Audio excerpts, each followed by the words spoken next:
Dakbayan sa Talisay nakatala og usa ka kaso sa Omicron variant. Apan gitataw sa City Health Office nga napaubos sa kwarantina ang pasyente sa facility nga nahimutang sa Dakbayan sa Sugbo. Si Femery Dumabok sa report.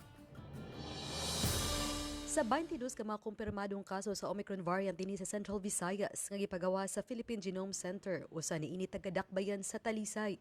Apan gitato ni Dr. Lino Alanzado, Talisay City Health Officer, nga gipaubos kini og 14 ka adlaw nga kwarantina sa quarantine facility nga nahimutang sa Dakbayan sa Sugbo. Gipagawas kini human masuta nga negatibo sa COVID-19. Ay na-refer sa Talisay, although pag-release ato nga result, na kuan mo siya, isolate na siya daan sa Cebu City nga kanang isolation center nila.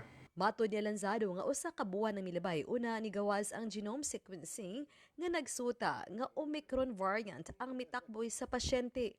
Gingonggikan kini sa nasod sa tunga-tungang sidlakan. Nakapahigayon na usabog contact tracing ang City Health Office sa mga kabanay sa nagpositibo sa Omicron variant.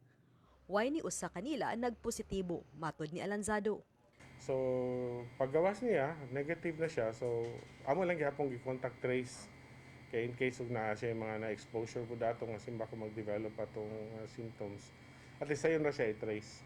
Sa labing uwahing mga kaso sa COVID-19 nga gipost sa City of Talisay Public Information Office, nagtala sa 84 ka mga bag-ong kaso nga nakapahimo sa 372 ka mga aktibong mga kaso.